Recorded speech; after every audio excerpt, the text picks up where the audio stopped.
வணக்கம், welcome to WhatsApp besties. இன்னைக்கு stuffed மிளகாய் பஜ்ஜி எப்படி செய்யறதுன்னு பார்க்க போகிறோம்.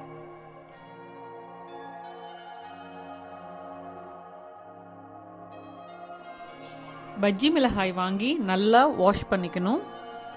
அதில் குறுக்கில் நீளமாக கட் பண்ணிக்கணும். காம்பை கட் பண்ணிடக்கூடாது. உள்ளார இருக்கிற எல்லாத்தையுமே க்ளீன் பண்ணிடணும். விதையோடு நம்ம ஸ்டஃப் பண்ணோன்னா குழந்தைங்க சாப்பிடும்போது காரமாக இருக்கும்.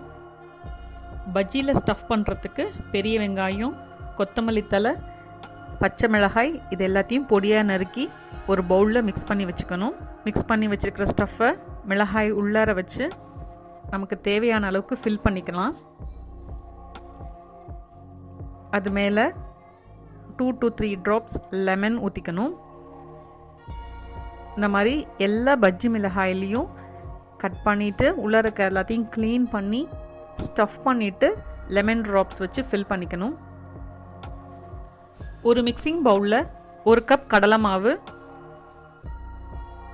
1/4 கப் பச்சரிசி மாவு, உப்பு, மிளகாய்த்தூள், இஞ்சி பூண்டு விழுது இது எல்லாத்தையும் சேர்த்து தண்ணி ஊற்றாமல் ஃபஸ்ட்டு மிக்ஸ் பண்ணிக்கணும்.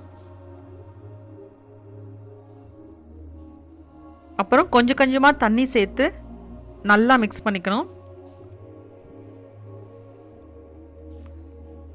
தோசை மாவு கன்சிஸ்டன்சிக்கு மாவை ரெடி பண்ணிக்கணும்.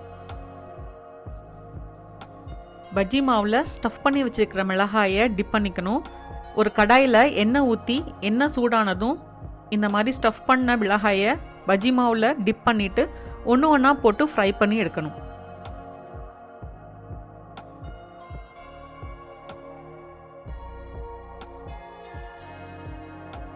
ரொம்ப அருமையாக ஸ்டஃப்டு மிளகாய் பஜ்ஜி ரெடி ஆயிடுச்சு.